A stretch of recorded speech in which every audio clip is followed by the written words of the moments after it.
Hey, gang, this week's episode is brought to you by Royal Retros, the king of throwbacks. Hey, if you're looking for teams and leagues that don't exist anymore, but you'd like to remember them in high-quality jersey or uniform format, hey, some of those teams were legendary. Some of them were disasters, but they all live at Royal Retros. Check them out. RoyalRetros.com. Use that promo code SEATS for 10% off all of your purchases. Check them out now. And now, check out this episode.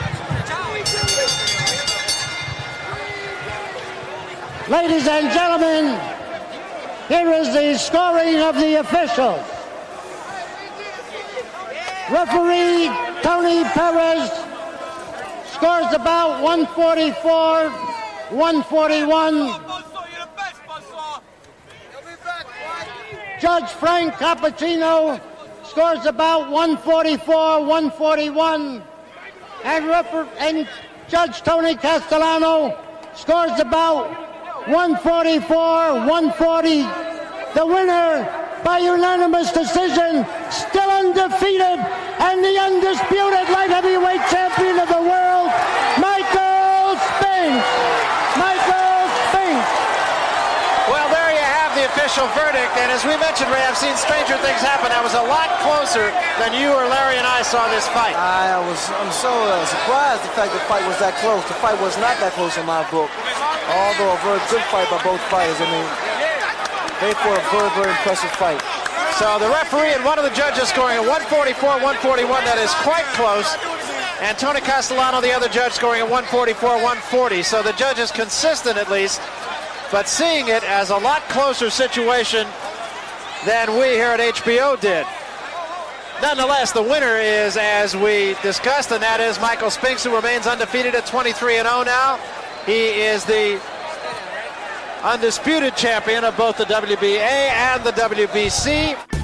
Welcome to Good Seats Still Available, a curious little podcast devoted to exploring what used to be in professional sports. Here's your host, Tim Hanlon. All right. Let's get going, everybody. How are you? My name is Tim Hanlon, and this is Good Seats Still Available. Yes, it's the curious little podcast that is devoted to what used to be in professional sports. Thank you for finding us. Hope you're doing well as the summer progresses. And man, we've got a humdinger for you this week. Where were you March 18th, 1983? The brawl for it all. The unification light heavyweight championship bout in the Atlantic City Convention Center in beautiful Atlantic City, New Jersey. And Michael Spinks against Dwight Braxton, soon to be then known afterwards as Dwight Muhammad Kwai, in the unification match that Michael Spinks walked away with years after winning 1976 gold medal in the Olympics, had ascended to full championship status amongst the WBA, the WBC, and the Ring. Their titles were all unified at the end of that unanimous decision, and Michael Spinks had climbed the summit to become the world light heavyweight champion of the world in professional boxing. And that is just a mere stop in the dramatic story of one Michael Jinx Spinks. That's the topic of the conversation this week with our great guest, Jack Hirsch, the author of a great new book on Michael Spinks' life called Michael Jinx Spinks, an authorized biography, a collaboration with Mr. Spinks, and a tour de force. Jack Hirsch is a legendary boxing writer. If you've never heard of him, well, in the boxing world, he's about as totemic as you're going to find. This is a guy who's been 6 times the president, served 6 terms of the Boxing Writers Association of America. He has won numerous awards from that and other organizations, including the very well-regarded Barney Nagler Award for long and meritorious service to boxing. And as we'll hear in our conversation, this is a guy who's been in and around the game for many, many years. And in his inimitable Brooklynese style, Jack will regale us with the story of perhaps one of the more overlooked modern day fighters in boxing history. Michael Spinks not only won the light heavyweight championship, as you just heard there in 1983, but went on to go up a rank to become the heavyweight champion of the world. And it's an incredible story where from Olympic glory to light heavyweight championship glory to then ultimately going into the heavyweight ranks and winning at that division as well. Of course, Michael being the brother of Leon Spinks, perhaps Leon a little bit more well-known in some of his endeavors. There's a couple of, certainly Muhammad Ali, Leon Spinks fight, quite memorable, but Michael Spinks more than held his own and literally was undefeated until his very last fight. He went through 2 bouts with Larry Holmes, winning and then retaining heavyweight championships. And in 1988, as we'll talk about with Jack Hirsch in a few moments, was set to defend and essentially combine for the undisputed heavyweight championship at the time with one Mike Tyson, also at the Convention Center in Atlantic City. It was June 27th, 1988. We'll have a couple of clips from that fight as well. And as you probably may remember, Tyson knocked out Michael Spinks, quite surprisingly, in the first round of a 12-round scheduled bout, and literally made Michael Spinks retire. Spinks had said for many years that if he ever lost, he would quit. And indeed he did. His very first and only loss was his very last bout against Mike Tyson for that unified heavyweight title in 1988. But before that happened, my oh my, what a story, all the way from the Montreal Olympics in 1976 through 2 rungs of championship boxing at both the light heavyweight and heavyweight ranks. The story of Michael Jinx Spinks. That's our conversation this week with Jack Hirsch. You're going to love this chat. And even if you're not a boxing fan, and I nibble around the edges, Jack is infectious with his love and understanding and insight into the game. You're going to enjoy him. He is quite a character, and we were honored to have him on this conversation this week. Before we get to it, I want to remind you that you can get this book, Michael Jinx Spinks, an authorized biography. It is quite good and very illuminating. It is available now wherever you get good books. It is, of course, available through the links on our website. Sorry, on your podcast feed. Yes, our description of the show. Yeah, you'll find the links there. But yes, you will also find it on our website at goodseatsstillavailable.com. You search up this episode number 457 with myself and Mr. Hirsch, and you will find convenient links there too. And in any of those cases, it will lead you to our friends at Amazon, where you can purchase either the hardcover or paperback versions of this book, and we will get a small amount of shekels of referral for your kind purchase in that general direction. Helps us keep our lights on and brings you hopefully more compelling conversations like this one that I'm about to drop in front of you right now. Here is my chat with Jack Hirsch, boxing writer extraordinaire, as we talk about the life and boxing times of one Michael Spinks. Please, as always, enjoy. I stumbled across this biography recently published and, of course, remembered Michael Spinks, right? And, of course, go down that rabbit hole of, like, truly whatever happened. Before we sort of get into the story, tell me about you and how this collaboration, I guess, right, came about in the first place. I mean, I wasn't cut out for this, an active participant. I was in a couple of New York Golden Glove tournaments, and actually was a sparring partner for a couple of years for Vito Antuofermo, who would go on to win the world middleweight championship. And I remember, ironically, this is like something out of a movie, being there as a kid when Vito was brought into the gym. And Vito's a year older than me. I think I was 15. He was 16 at the time. but I remember the police officer bringing him in, and I'd only been in the gym a few weeks before, and I was with the trainer. And when the police officer brought Vito to the trainer, Joe LaGuardia, because Vito had been fighting on the street, it was a neighborhood thing. And the police officer said, you have two decisions. I'll take you either to the precinct or you could get into boxing. That's how it was, at that time. We're talking around 1970, late 1969. And Jack, this was where? That was at the Sweeney Center Police Athletic League in Brooklyn, New York. Got it. And it was like something out of a movie. And the four of us are there. And I wish that moment could be frozen and bottled up in time. Because I'll tell you, the trainer, Joe LaGuardia, was a pretty good pro fighter back in his day. But the police officer will wind up getting in boxing as a fairly well-known judge. His name was Joe Dwyer. And he also became president of a boxing organization, the NABF, a lot of years later. And I became president of the Boxing Writers Association of America. And Vito, of course, became the world middleweight champion. But who would have thought with us standing there what would have become? I mean, things are like crazy. It kind of reminds me a little like in my neighborhood, a block away from me lived someone by the name of Neil Merrin. He put together the Academy Awards, the real Academy Awards.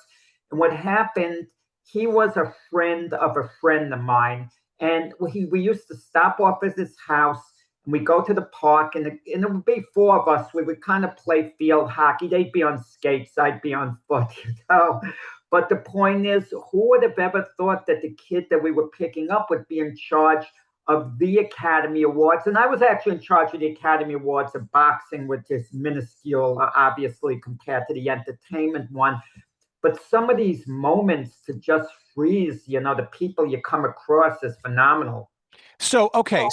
So you're hanging out with a bunch of guys who are in and around the ring. What's your activity in all of this? And then how do you become a writer? I mean, I was an aspiring boxer. It just wasn't cut out for me. I had the good skill to be a sparring partner, but there's a certain drive, a certain motivation that goes into it. And I didn't quite have that drive. I just didn't. I would be okay for a couple of rounds in the gym sparring, and it just wasn't for me as an active participant. But I love being around it. I love being around the gym. I love being around the fighters.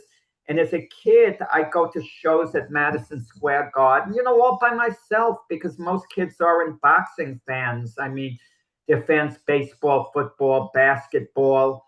And then I started writing about it on my own, just for myself. I'd write a preview of the show beforehand, predictions, the strengths and weaknesses I thought of the fighters. And then I get home, and the next day I would write a report for myself, just, on the shows, the fighters. And it was just something I enjoyed doing, not knowing I would get into it, in a professional level later on. How do you make the jump to professional? Well, it's not actually, I wouldn't actually call it a jump, because some of the media had side jobs like I did. Like I was a career school teacher, but I would work as many hours in boxing as I would in my day job. So in the equivalent, I would have like two jobs. I mean, I moved a few years ago and I was going over my files, and I was astonished to see the amount of shows I covered. And I looked back at the dates, and it was like a weekday. I covered shows on, a Tuesday, Wednesday, and Thursday night of a work week. So that should give you a little, you have to travel to the shows a while, then report on them and everything. And it's such like a substantial amount of time, but you have to love what you're doing. And I think there has to be a certain drive. Like you might think, well, how far can I come? So on. And this was before the age, Tim, of the internet. So there would be a good number of shows that I would go to where I would be the only media member there. I would cover it for either magazines or publication I've been with since 1989 called Boxing News. It used to be a weekly until early in the year, and they switched after more than 100 years. You heard me say it right. After more than 100 years in the business, they switched off to being a monthly now. And I would call, so the judges would really get to know me well, the commission, the fighters. And these fighters, especially in the club shows, I was the only form of recognition because none of the major papers would be there. And there was this trainer, Al Gavin. He was primarily known as a cut man. He was a gym owner. He subscribed to my publication, and he would cut out my fight reports, make copies, give them to the fighters, and I would be astonished, like what it meant to them. Any little recognition meant so much to the boxers. But so in essence, you though became kind of one of the truly Hall of Fame kind of chroniclers of this sport, right? I mean, there's the Burt Sugars of the world, and yeah, but it's a hardy group of people, right? That over the decades, right, sort of truly from the dirt of the fingernails, right, of the actual the grit and the back rooms, if you will, of boxing and growing up with it, so to speak. And I got to imagine by the 1970s, right, and early 1980s, I mean, you're probably in some rooms that you never would have ever dreamed that you would be in because of your passion and writing of what you were around for all those years. Tim, amazing stuff. And you mentioned the name Burt Sugar. If you Google Sugar's name, and upon Sugar passing away, the Associated Press contacted me. So you'll see the only quotes from anyone in the media, I believe, came from me, yours truly. Now, I had a choice, and I'm not saying I'm proud of this. I wasn't particularly close with Sugar. I was friendly with Sugar. He respected me and so on and vice versa. But when Sugar passed away, I had a dinner invitation, a one-time only thing, to have dinner with the Raging Bull, Jake LaMotta, or go to Sugar's wake. And I thought to myself, what would Burt tell me to do? He'd go out of your mind, So I wound up having dinner with Jake LaMotta that night. It was like a one-time thing. So I'm guessing that you, based on what you've just described, that a lot of your writing, right, there's probably the dutiful reportage of fights and bouts and contenders and all that kind of stuff, right? Kind of the feature stories, Tim. Lots of feature stories and columns. And how do those come about? Because I got to think that some of the personalities that you're part of the conversations around and people that right, are you're drawn to certain, I guess, personalities and profiles, right? You are, yeah, definitely. I tried to cover as many as I could. It used to be on Hall of Fame weekend. A lot of the great fighters of the past were there, and I would try to get interviews with them, and I would be successful more often than not. You'd have a fighter like the old mongoose Archie Moore. He didn't want to talk to me. He didn't know who I was. So to get to speak to him, I went through Angelo Dundee, who knew me pretty well. And Angelo vouched for me to Archie Moore. So that was my ticket to be with Archie Moore. And sometimes if you know someone, you utilize them. They'll put in a call for you and you could get an exclusive story with someone else, who it might be hard to speak with on your own. All right, so you're obviously a known commodity in and around the ring. What's the story about you getting involved with the story of Michael Spinks? And frankly, maybe as a conduit to this, why has it taken so long for anybody to kind of do a deep dive into his career? Because he was quite something for some time in his prime.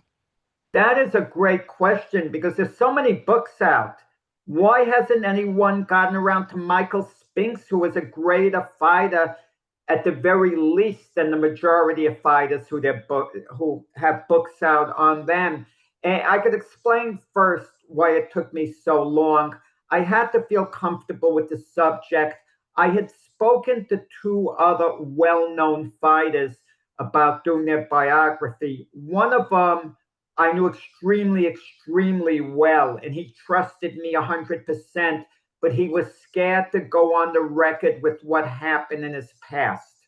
He was kind of nervous to open up about it. And it got to the point where he was feeling so uncomfortable. I thought, I'd rather not get off the ground with this. It's just not worth it. It wasn't worth the headache because they think that these books are making a fortune of money. I'm going to be cheating them, this and that. I tried to explain to any subject, the main reason you're doing a book is for legacy. Understand that.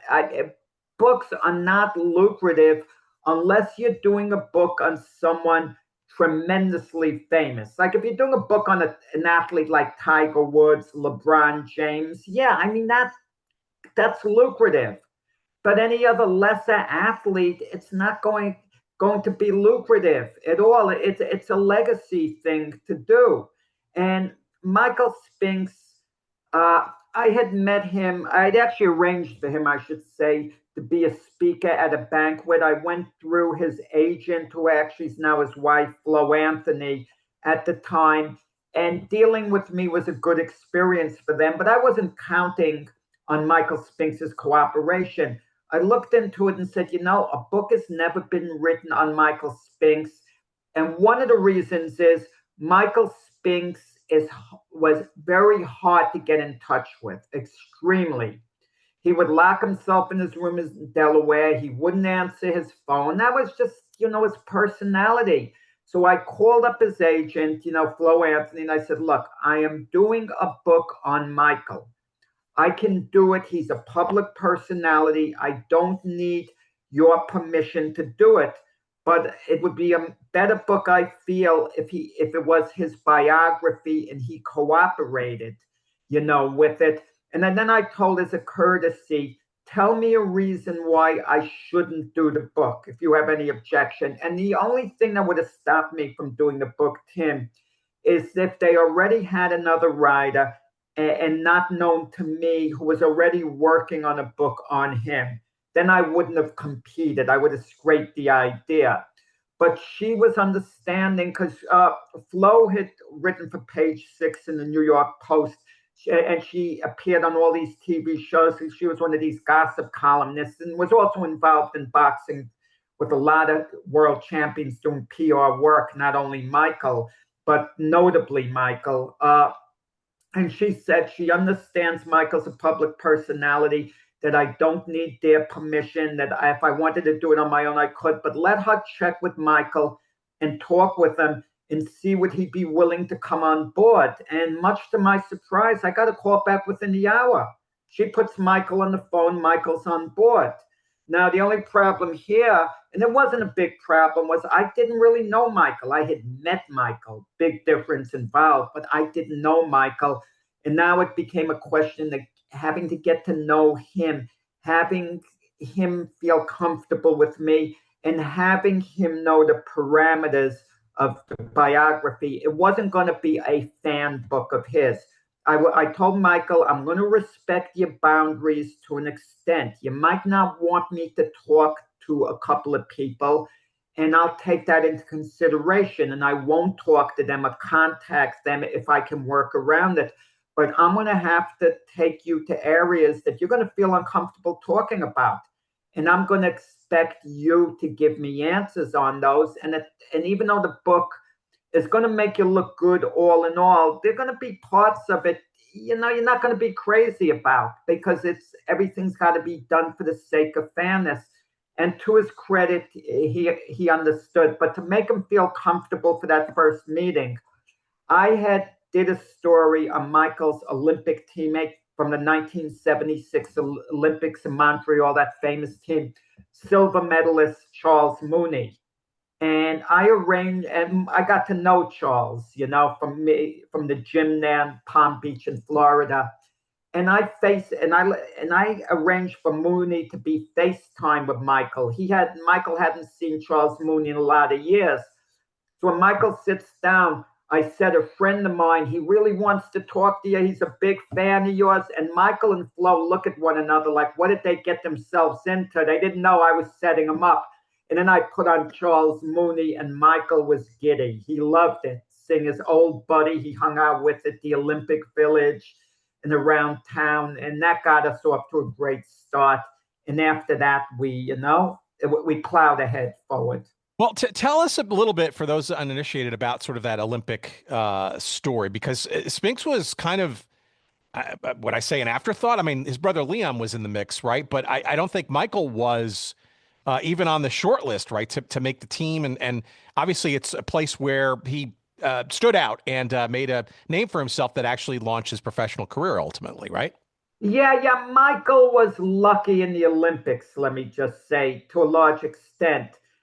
He only had to fight once to get to the gold medal match because opponents, he had walkovers. They, one didn't show up, the other walkover. The draw favored him, unlike other fighters who had to fight a few times. But, his gold medal match was a tough one against a Russian named Riskiev, who beat him the year before and knocked him down in an international meet. So, but coming out of the Olympics, it was Leon. Leon was the more sought after between the two. Even though Michael won his gold medal in impressive fashion, Leon won his in sensational fashion.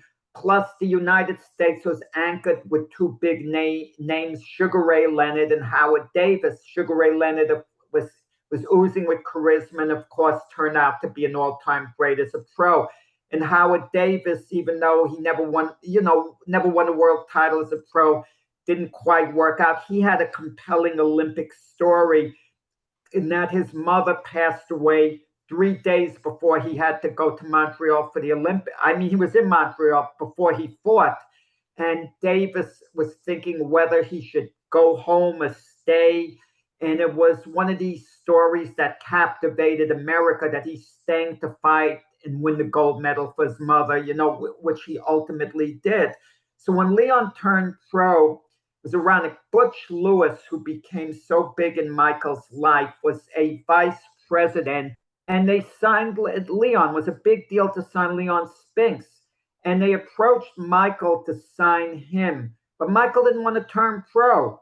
He saw what the pro game did to fighters. He felt fighters getting cheated, this and that. So Michael worked in maintenance. But Michael, I don't want to say was lazy, but wasn't overly motivated. And he was sleeping on a job in maintenance once, and the boss got on him, and Michael said, boxing can't be any worse than this. So when Butch Lewis came back a second time for Michael to sign with Top Rank, Michael accepted. But even Michael agrees, part of why they may have signed him was to be Leon's babysitter, because the brothers were close, and Michael wasn't the type to get into trouble. Michael was more stable than Leon, who was very erratic. But I got to tell you, Tim, what's funny in a sense. When I was writing this book, just for kicks, I would ask people from random, it could be in a supermarket or elsewhere, have they ever heard the name of Michael Spinks? And more often than not, they got him confused with Leon. They'd say, oh, yeah, I know Michael Spinks. He beat Muhammad Ali. No, Michael never fought Muhammad Ali. It was Leon.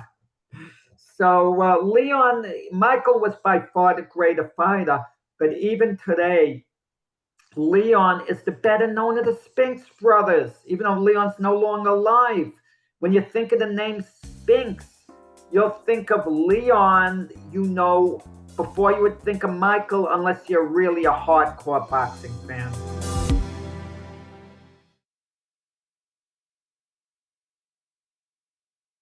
At that time, right, in the mid-'70s, I mean, Leon was, he was constantly on, we have to also remember, too, back in the day, for those who were not around in the mid-'70s and watching sports on television on the 3 or 4 channels that were available in New York. Yeah. He was on the ABC Sports roster a lot. He was a known commodity, certainly coming out. And Michael obviously had still not, was fumfering around whether he was going to be turning pro and that kind of stuff. But there's no question that Leon was kind of more of a, if you will, household name. And I guess the question in there, though, is, and maybe this came out in your conversations with him or in your research or both, did that grate on Michael at some point that, Leon was getting all this default attention, especially maybe to the casual fan, and he was not? Or did he just not care and he was just kind of working on his own life? Incredibly, Michael didn't care then. He doesn't care now. He loved his brother. I mean, he loved his brother, and he didn't care. I mean, if you ask him now, who is the greater fighter, him or Leon? I mean, for the book, he told me Leon was the greater fighter. He would have beaten him at his best. It actually was Michael. But you have to understand this, Tim. Fame came very fast for Leon. It didn't come fast for Michael. After 7 fights, Leon was thrown in with Muhammad Ali. And it was on network TV when he won the title. So everybody watched it. Free TV, February 15th, 1978. And when Leon won the title from Muhammad Ali, people didn't see Leon's weaknesses at that point as far as personality went. I mean, Leon had a heart of gold. He was never a criminal. Let me make that clear. Leon always had a good heart. Leon was always his own worst enemy, but Leon was out of control. Out of control. I mean, it started with the Olympics, actually. The fighters would all have to get together and do their road work, go out running. Leon would hide in the closet, and the coaches would think he was out running already. And then Leon would throw water on himself and make believe he just got back from running. That was Leon, but then Leon had living life in the fast lane. Drugs became part of it and so on. And then Leon, just eventually self-destructed. And unlike Michael, Leon didn't stay with Butch Lewis as his promoter. I mean, Michael was incredibly loyal to Butch Lewis to this day. And believe me, the average person wouldn't have been as loyal to Butch Lewis as he would. Michael literally trusted Butch Lewis with his life, with everything. Well, he what comes out certainly in this book is that he certainly trusts the people that he's around mostly, and perhaps that even that's Butch Lewis. Right, but I mean, in terms of Michael's trust in people around him as well, which I think it probably extends into the writing of this book that you were able to get at least his permission. No, you have to. I don't know what you're going to get to this part, Tim, but if not, to bring it up, part of the Michael Spinks story is what happened to his money. What happened to his money? Because one day, I mean, this is when Butch Lewis passed away in 2011. Okay. Michael's last fight was in 1988. Michael became destitute for a time. What had happened throughout Michael's career? Butch Lewis would tell him what he was getting paid, but Butch Lewis would hold on to all the money. He would pay all of Michael's bills and give Michael an allowance. And when Michael was light heavyweight champion, he got something like $1,500 a week, and then it was increased to like $10,000 a month when he became heavyweight champion. That would be Michael spending money or whatever, to have. And Butch paid all his bills, and in 1980, so from 1988 to 2011, even though Michael was retired, Butch continued to pay Michael's bills and give him an allowance. Reportedly, the allowance too. So Michael was fine. Michael treated Butch as if Butch was a spouse, in a sense where, you have some marriages where one partner completely trusts the other to handle all finances. They're oblivious to what their situation is. And hopefully, and in the majority of cases, their spouse will do the right thing. But if their spouse didn't do the right thing, they could wake up one morning, the other partner, and find out that they're broke completely and have nothing. We hear horror stories like that. And that happened to Michael in 2011. Butch Lewis passes away, and all of a sudden, Michael's bills aren't being paid. He sees he doesn't have health insurance. He sees his car payments stop. His phone's disconnected. He had to borrow some money, get an attorney, and eventually he was convinced to sue Butch's estate, where he got some money back. Now, Butch did some good things for Michael too. Don't misunderstand me, and I'm going to mention two of them. in 1985, Butch arranged for Michael to buy a big, spacious home in Delaware. Part of Butch's motivation was to keep Michael close to him. But the home is paid off. Michael paid it off, and it's worth a couple of million or so right now. And also, Butch took out a retirement account for Michael, and Michael forgot all about it.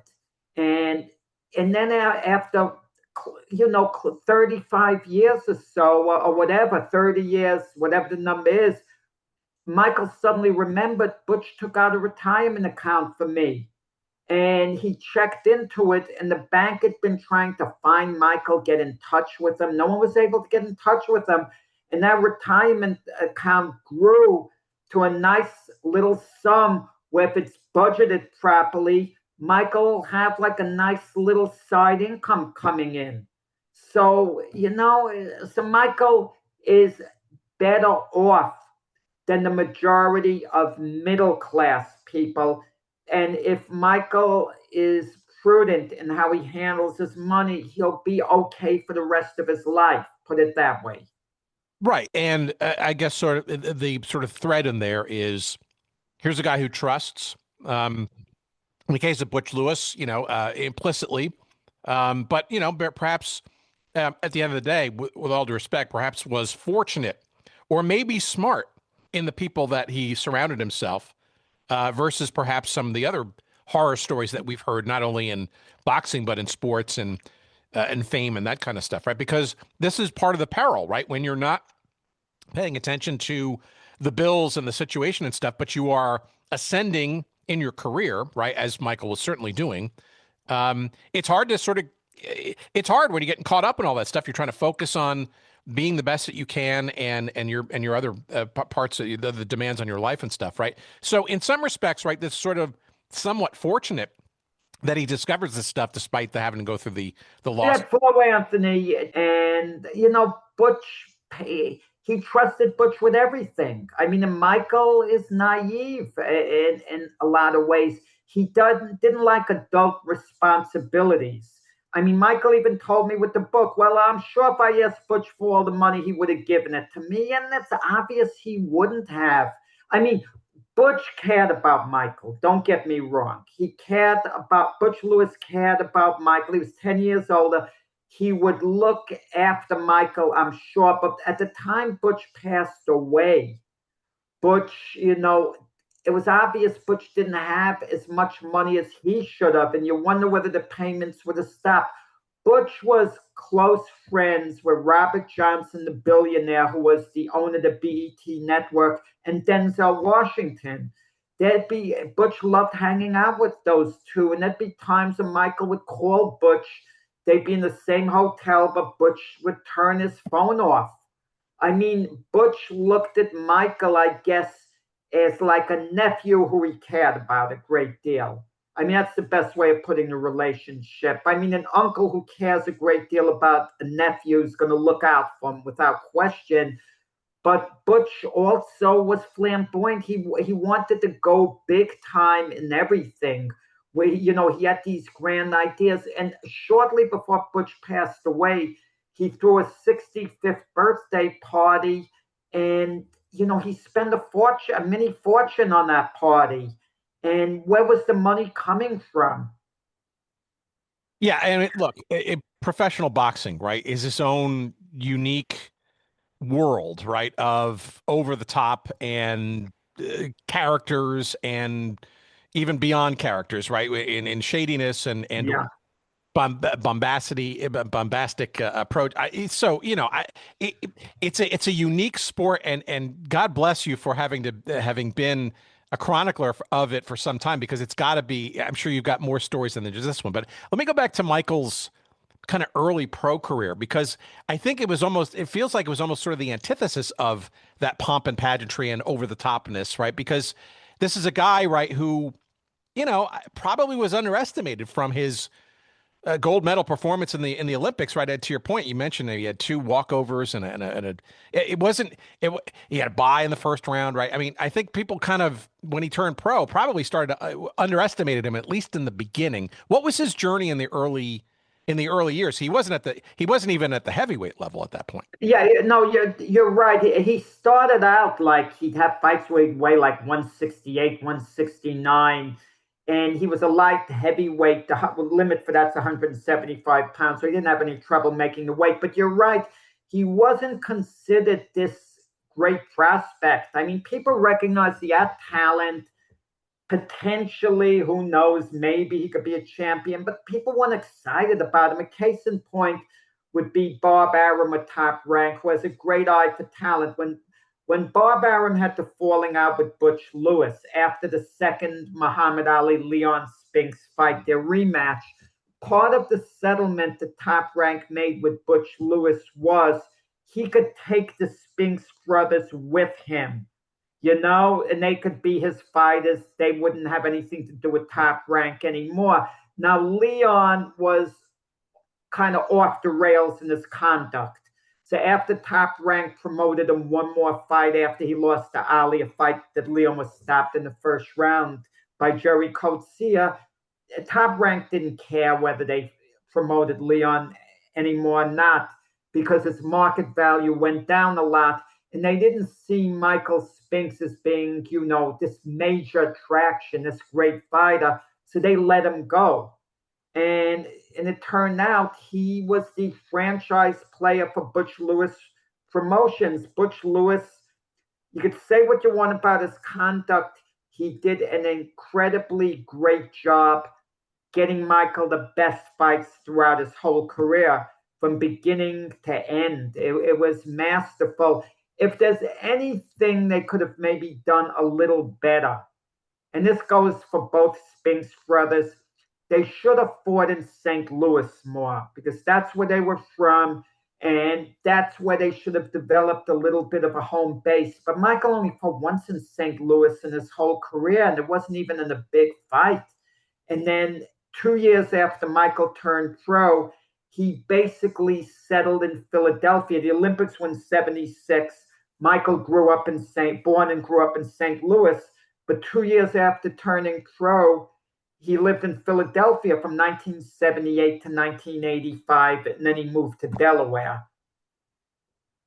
So tell us about kind of the ascendancy, because I think a lot of people look at the Larry Holmes fight as being kind of the proverbial turning point. But I would argue there are probably a few other, I guess, maybe to the random fan, some other ones that maybe are a little less well regarded or understood, right? I mean, he had already won a world title in '81 at the light heavyweight level, but I think a lot of people look at the Spinks Holmes fight as kind of like the apex, or maybe a little bit of a lead up into that, because that's obviously when he went up to the heavyweight level and won there. But it's not an easy road just to kind of win at the light heavyweight level and then all of a sudden go up, right? Oh, Tim, it was incredibly hard. Keep this in mind. In 1985, no light heavyweight champion had ever dethroned the heavyweight champion. None. 8 of them tried. And we're talking about great light heavyweights like Archie Moore, Billy Conn, John Henry Lewis, Georges Compantier, Bob Foster. All of them came up short. And outside of Billy Conn against Joe Louis in their first fight, they came up short literally by the biggest of margins. I mean, very decisively. So now Michael's fighting Larry Holmes. And the reason Michael even got the opportunity to fight Larry Holmes, because Larry Holmes is 48-0, his record. And at that time, they were making a big deal about Marciano's record. It's, they made it out to be a record. Media fans can turn a nothing into a something. And not that it was a nothing, because of Marciano. Right, and boxing. Essential, right? Because you got to build the gate and the pay-per-view, right? Yeah. So Marciano was 49-0, And in the lead up, a few fights before, Holmes would finally start talking. Oh, he wants to get the Marciano record. So to get him to 49-0, what better way than to fight a light heavyweight in Michael Spinks? Because the thought was, Michael is too small, okay? And even Holmes would tell me for the book, he thought he could just lay on Michael, tire him out. So what had happened, Michael had been training with this nutritionalist from New Orleans, Mackie Shilstone. Shilstone was into modern training methods, that we know is modern today. But at the time, fighters would do their road work, they're running long, slow distance. They were told not to lift weights because it would get them too muscle bound.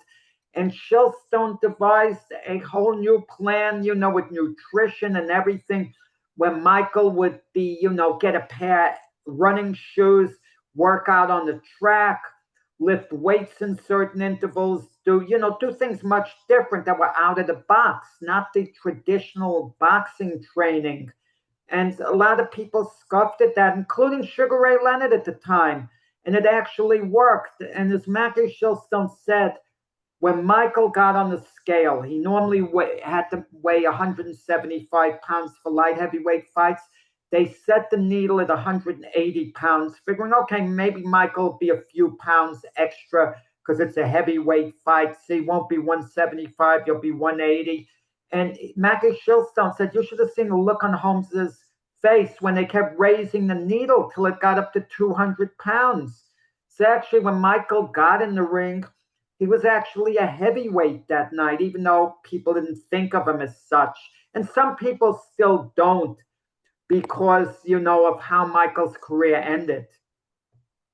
So describe a little bit about this event in 1985, September at the Riviera in Vegas. Holmes versus Spinks, right? It was like a lot of other matches, right? It was heavily hyped and all that stuff, and Holmes had this sort of record around his corner, kind of hovering over it. But this was there's no other way to put it, a huge upset right at the end, and controversial at that, right? Maybe explain a little bit about this fight, its importance, and frankly, the unexpectedness of Spinks beating Holmes.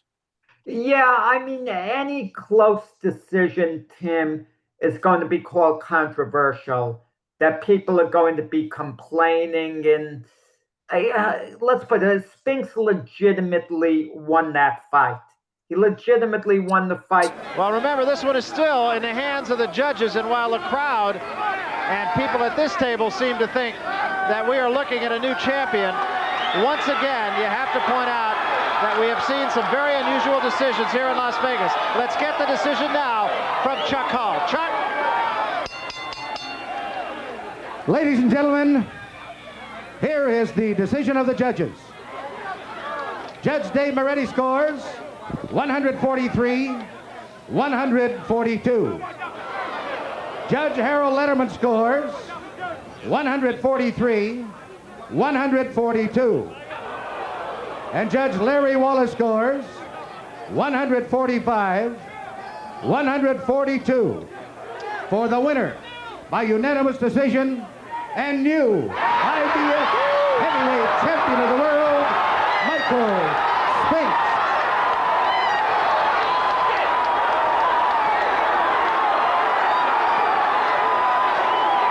Well, there you have it, and it was a decision actually that it was a lot closer than I thought it was, to tell you the truth. It was a close fight the way the judges had it. But Michael Spinks fought the right fight, Barry. He did everything right the way he did it, in his own way. He beat the champion to the punch. He used his left jab. He kept the champion tentative a lot of times. Larry Holmes never really got the right hand off like he wanted to.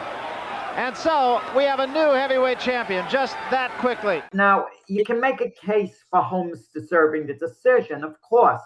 Just like in their second fight when Michael got the decision, but the majority of people think Holmes deserved the decision, including myself. But it was close enough where you could have given Michael the decision, and he did get it. So, so neither fight was clear-cut per se, but I can't stand the narrative when people use the word robbery. I mean, they tend to use the robbery, that term, in any close fight where they don't agree with the decision. Oh, this guy got robbed. A robbery is obvious. It's Roy Jones getting robbed in the Olympics. That's a robbery. It's safe to say that. But Spinks was a step ahead of Holmes basically throughout the fight. Was it close? Yeah, it was close, but it was a historic upset too. But what's most remembered about that fight is what happened afterwards. Holmes was at the post-fight press conference, and he looked in the back of the room and he saw Marciano's brother Peter grinning, now in all happy. But Peter wasn't doing it to demean Holmes in any way, shape, or form. He was just glad his brother's so-called record was intact. And Holmes, seeing Peter there, kind of went on a tangent, calling him a freeloader, and then used the famous words, if you want to get technical about it, Rocky Marciano couldn't carry my jock strap. And when you think of the amount of people that revered and still do revere Rocky Marciano, those words cast Holmes in the light of being a villain. And even though he apologized later, it took a lot of years for him to live those words down. But for the record, Holmes and the Marciano family made peace later, and they get along fine, Holmes and the Marciano family. In fact, in 2012, in Brockton, Massachusetts, they had the unveiling of a statue for Rocky Marciano. And who should be there? Larry Holmes. But someone should have coached Holmes up, because Holmes gets up there and he's talking about how great he was, So, but at least he didn't say anything bad about Marciano. And Marciano's brother Peter was joking around with Holmes next to him. So, it was good to see that, peace made.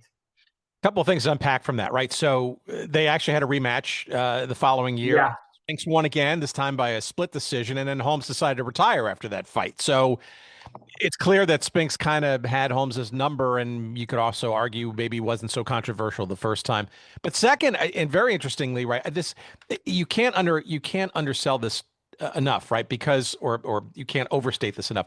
This is a guy, Michael Spinks, right, who basically won a piece of the heavyweight world championship while he was a light heavyweight champion, right? And it relatively impossible to done maybe once otherwise, and some other asterisks out there. And the people also have to remember too that his brother had also won the heavyweight championship previously, right? So these are two brothers who've actually both in some way, shape, or form have held now the heavyweight title of the world. I mean, these are incomparable statistics and events in professional boxing. Yeah, in reality, Spinks won the full heavyweight championship of the world in reality, okay?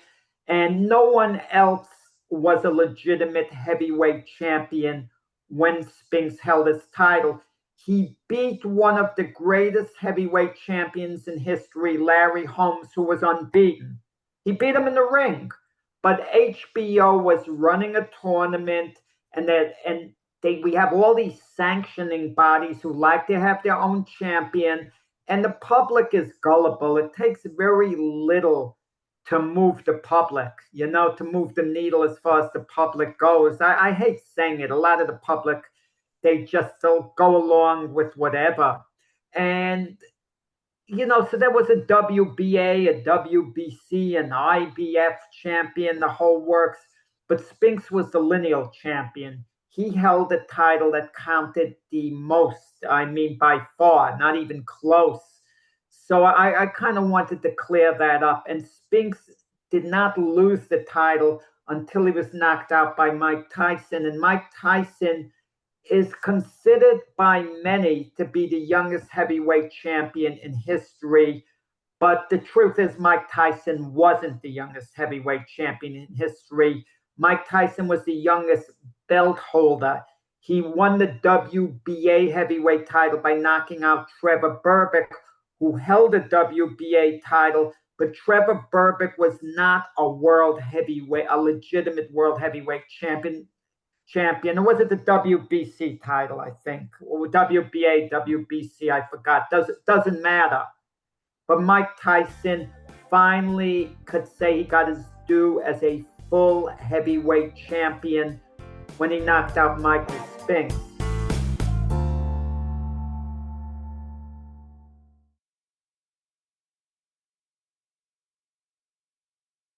So that alphabet soup of organizations, right?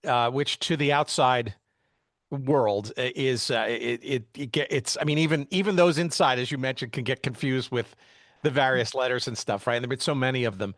But that also plays a part in how the Spinks Tyson fight actually comes into being, right? Because maybe you can set the tone in, late in 87 going into 1988 when this fight was sort of, I mean, you're mentioning that he's essentially the lineal champion across all of these organizations, but he was also, he was stripped of the crown by one of these groups, right? Because he refused to fight Tony Tucker, I think. This was the IBF. Yeah, that was the IBF. But you couldn't win with the organizations, Tim, because if you honor what one sanctioning body asks you to do, another was sanctioning bodies asking you to now defend against their guy, and they're giving you a small window when to defend against them.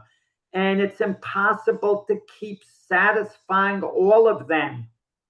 You'd have to fight every month virtually. It was ridiculous. But that's why titles always split. You have to understand, these sanctioning bodies do not want to have one champion. They all want their own champion so they could have their own sanctioning fees, control over the promotions, etc. Now, they want a unification fight only if it's a major, mega fight, because then they could collect a nice sanctioning fee.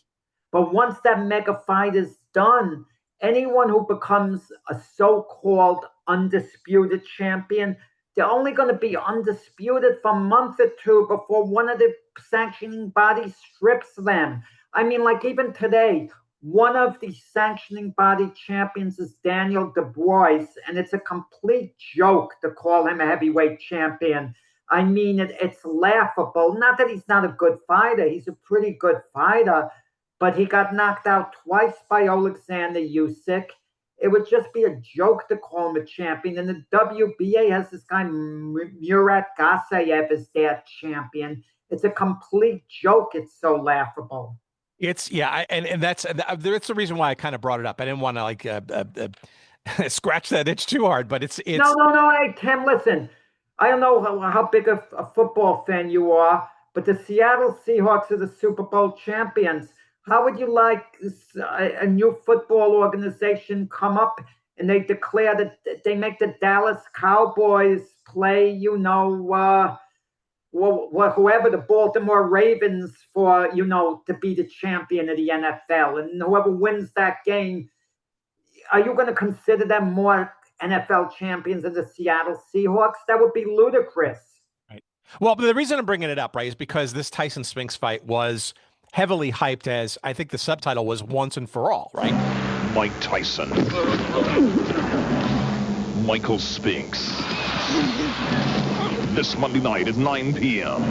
The undefeated Mike Tyson, the undefeated Michael Spinks, the undisputed World Heavyweight Championship. There will be no HBO, no cable coverage. See it only on the giant screen closed circuit telecast at a location near you. Tickets are still available at all box offices, Hudson's, and Ticketmaster outlets. Tyson versus Spinks, once and for all. So I guess to sort of put it into perspective for those who, kind of aren't sort of boxing aficionados, right?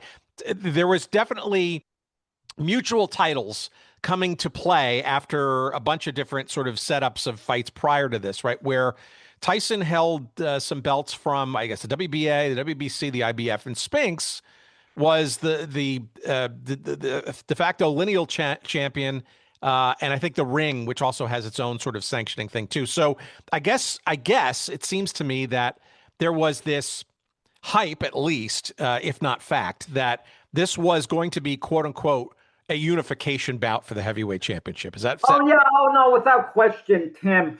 Whoever won the fight was going to be champion without a doubt. But had Spinks beaten Tyson, he would have only been undisputed for a couple of months or so, because the sanctioning bodies would have started ordering him who to fight next, and they would have been making it virtually impossible on him to honor that. So he would have gotten stripped of the title by a couple of them. And one of them would have found a way to put Tyson in the match so Tyson could become champion again. That was inevitable. But it was the biggest fight in boxing. Obviously, they were the last two names standing. Listen, Tyson, even though he was the belt holder, even though Tyson wasn't the legitimate world heavyweight champion, he was perceived as such. Okay, there's a difference involved, and Tyson was the biggest attraction by far. Spinks needed Tyson more than Tyson needed him from a financial perspective, and not even close. But Tyson respected boxing history, and there were a number of other people who did too. And Tyson knew he could never be regarded fully as champion as long as, Spinks was there. He had to remove Spinks, not just Spinks, whoever held the lineal title. If Spinks fought Tony Tucker, Tyson then would have fought Tucker. He actually did once and beat him. But he needed that lineal title recognition, Tyson, and he could only get it by fighting Spinks.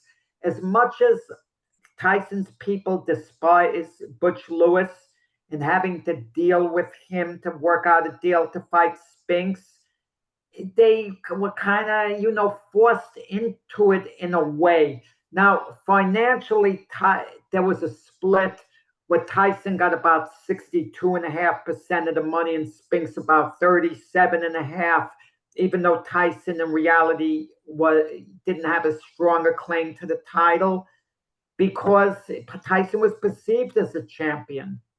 Yeah, and that's interesting because I do look at some of the purses or the guaranteed monies from some of these fights just based on what Wikipedia says, right? So I could take that for a grain of salt. Yeah. Well, Wikipedia, I'm not as down on Wikipedia as a lot of people. They're not always accurate, I don't have to tell you, but they have a lot of good stuff as well. But a pattern emerges, right? And it's pretty clear that even like in this Tyson fight, let's put it this way: in the first Holmes fight, right? The disparity between how much Holmes was getting and Michael Spinks was getting was pretty significant, right?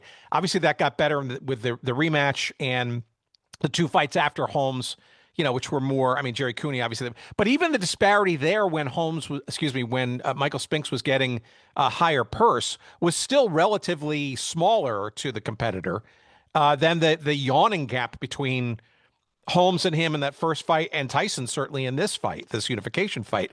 I guess the question in there is, and this is me showing my ignorance about how boxing and promotion sort of works and stuff, but how do you explain that disparity? Because Michael Spinks was a champion at two levels and was part of a unification kind of thing. So I can't imagine this would not be kind of the height of his ability to kind of earn high money for these big fights. Why was he not relatively making as much, so to speak, in these later fights? No, the first time he fought Holmes was the champion. And the champion, all factors equal, is going to be paid about 3 times more than the challenger. I mean, in even big fights, when Terence Crawford fought Canelo Alvarez, I mean, Crawford was unbeaten his whole career. Yet Canelo was the attraction. He got about 3 times the amount of money that Crawford got. We have a fight today where Anthony Joshua is fighting a fighter, Christian Prenga. Anthony Joshua is going to be making about 20 times the amount of money Christian Prenga is making. You heard me right, about 20 times. I'm just approximating. But you want to know something? Christian Prenga is going to be making about 10 times more than the amount he could fighting anyone else. So the fight takes place, and Spinks is the challenger. the first Holmes fight was making far more than he was going to be making, to defend his title against any light heavyweight. So he took it, good pay day one. And then for the rematch, he was in a better position and got paid more than Holmes. So describe this fight, because I think it was quite, while obviously it was an early round knockout in this fight, it wasn't much of a fight per se. No. Obviously, it was. We'll talk about the aftermath in a minute, but I think it was based on what I've read, and you probably have done more research than I have. It seems like there was legitimate conjecture as to who would win this. It wasn't de facto that, even though Mike Tyson was, killing it on HBO all the time and a household name and only 21 years old, that he was going to run away with this fight, if at all. Frankly, there were a lot of very smart people that thought that Spinks would ultimately emerge victorious. But why? Okay, so maybe explain the buildup, the legitimacy of the buildup, and maybe the surprise or maybe the not surprise about how quickly this thing ended. Well, no, Tyson was a big favorite. He was like a 4-1 favorite, but there were people picking Spinks. Keep in mind, at that time, Tyson's life was out of control. He was in the tabloids all the time. And people were wondering, how can he concentrate on the fight, on training, with everything that's like going on all the time with him? And Spinks, like you mentioned earlier, was a proven commodity. And some people thought he had the style to beat Tyson. I mean, it just didn't work out. Tyson not afraid, as we expected, and Spinks ready to mix it up with him. Tyson along the ropes doing damage. Michael Spinks has to keep moving because every shot. Uppercut landed inside, and Spinks went down. It was the left uppercut. I was surprised there was a body shot that put him to the canvas. And that is the first time Michael Spinks has ever been down in a professional fight. And he's down again and in serious trouble. A right hand right on the chin. 6, 7, 8. He's not going to make it. It's all over.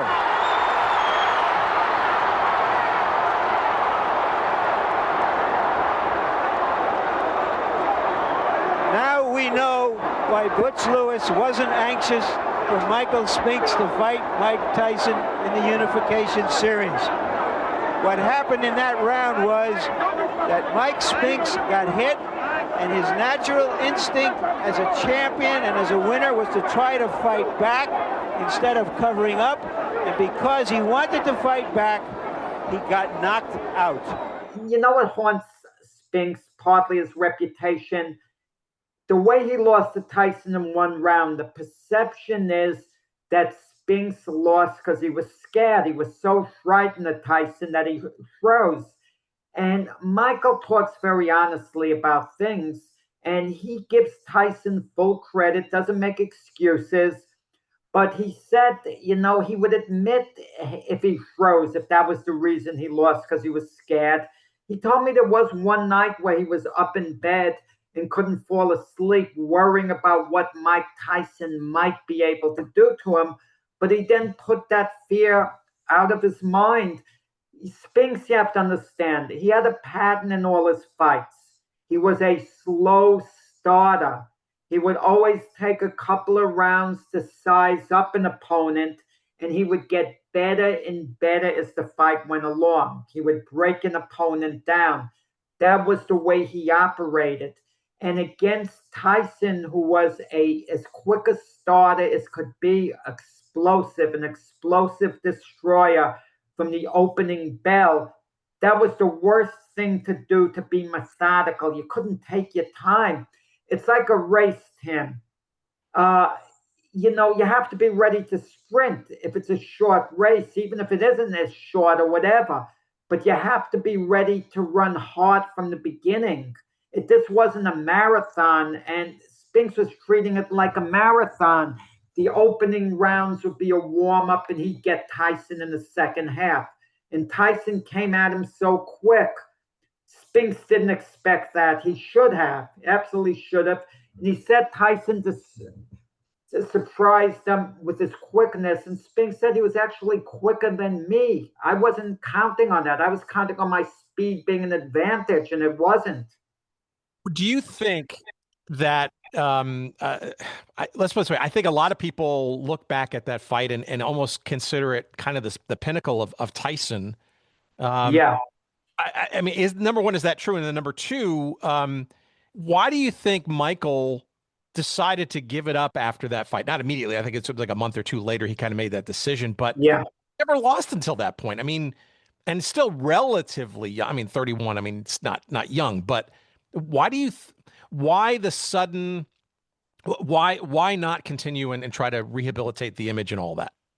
You make a good point. Now, if you ask anyone, what is the defining fight of Tyson's career?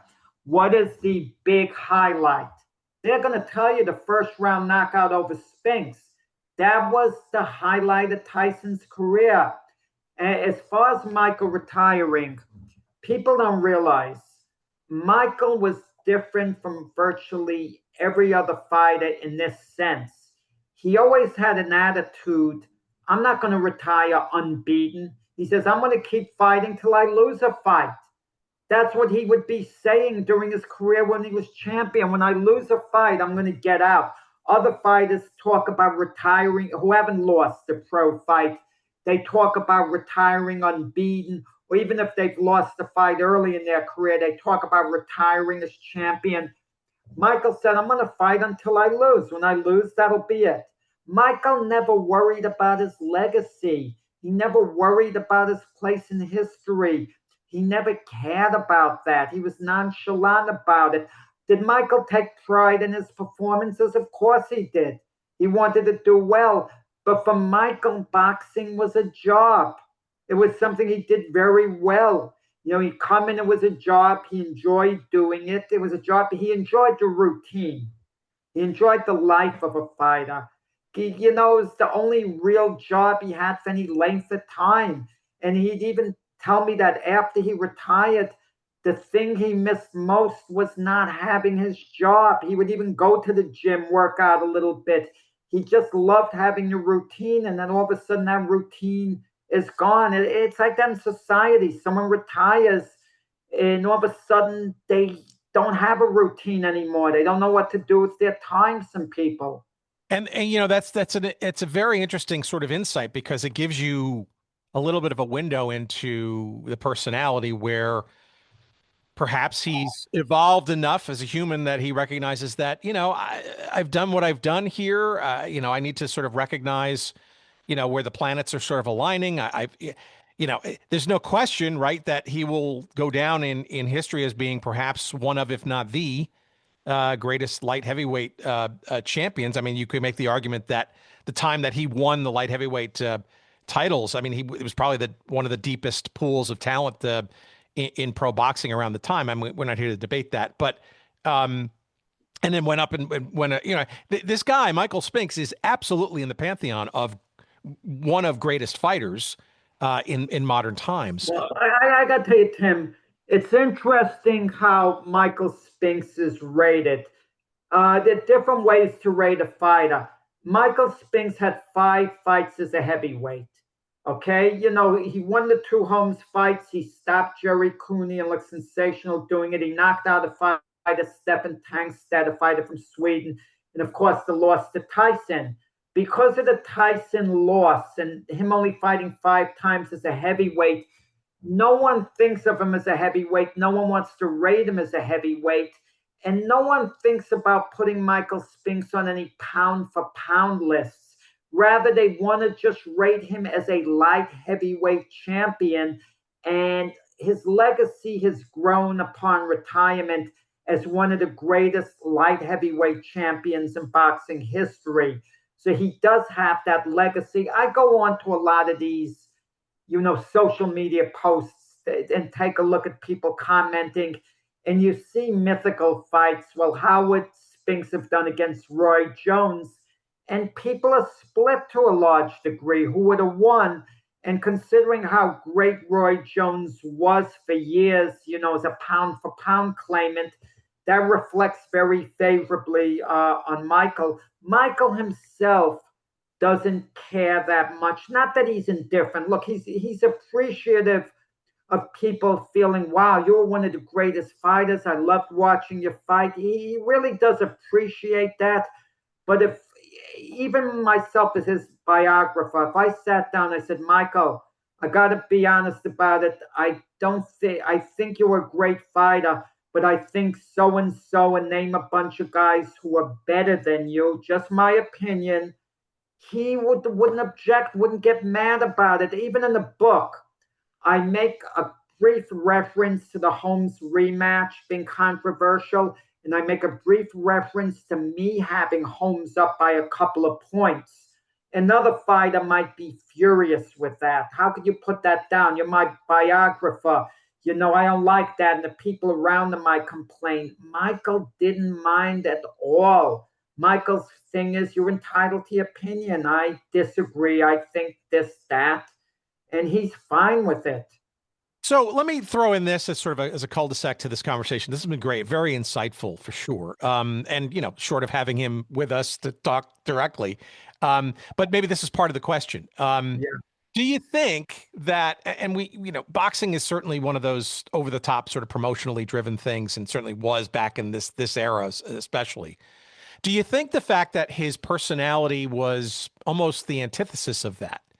And his valuing his privacy, not being perhaps as out there, shall we say, as his brother, or frankly, embracing the limelight, right? I mean, for all intents and purposes, he kind of almost disappeared on many people's sports radars, right? Out of choice, out of whatever. Do you think his legacy would be looked upon a little bit differently if he had for example, gone on and endorsed some products like Sugar Ray Leonard had done, or go into commentary, or something more public facing?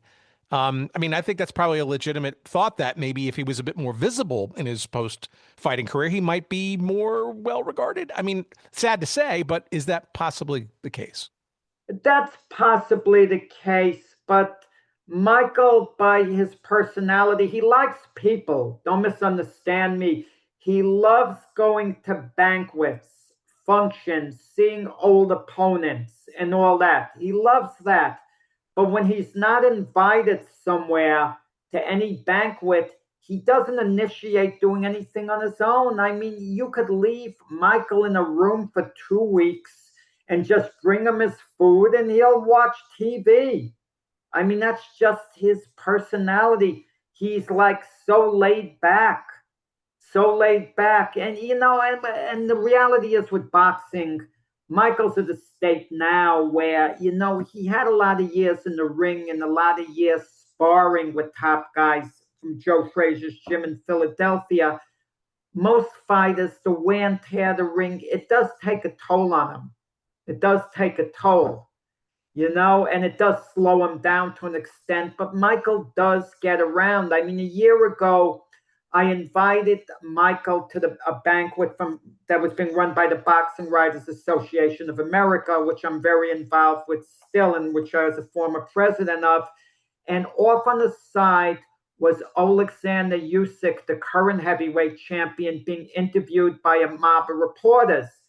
My voice boomed. I say, Oleg, can you come here and have your picture taken with Michael Spinks? In 1 quick second, Usyk left the throng of reporters and went right over to Spinks and referred to him as champ. And Usyk took out his own phone to take a selfie.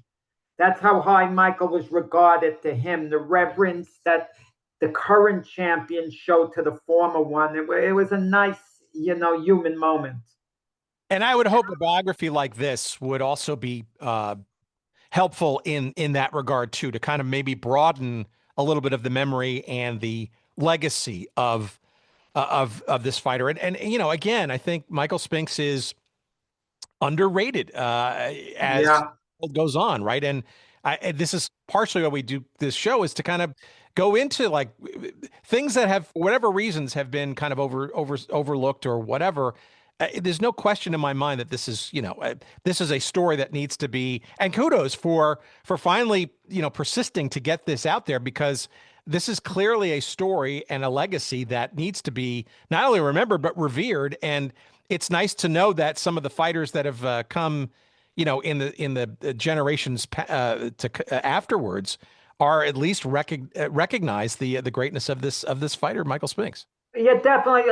If I debated with someone who was a greater fighter, if I said Michael Spinks was a greater fighter, pound for pound, than Sugar Ray Leonard, we can debate that. That's arguable. It's very arguable, But so when we talk about the great fighters like Leonard, Hagler, Duran, if I said Michael Spinks was better than all of them, it's like I said, it's debatable. I'm not saying I feel that way. I mean, I'm not analyzing it that way, but he belongs in that company. I like to use an example. If you can only fill a bus with the greatest of the greats, for example, the Sugar Ray Robinsons, and someone had to check their name off, the bus can only hold a certain amount. And the line was forming. Of course, you let Muhammad Ali on the bus, Lewis, Robinson, without question, you let them on the bus. But if somehow on that line, Michael Spinks showed up at one point, he might be told to get on the bus with the rest of them, not to have, sit in the back or whatever. But you wouldn't blink if Michael Spinks were allowed on the bus.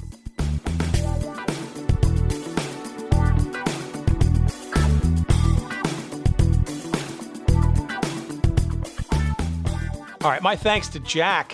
Fantastic guy. What a just an absolute treasure of a conversation.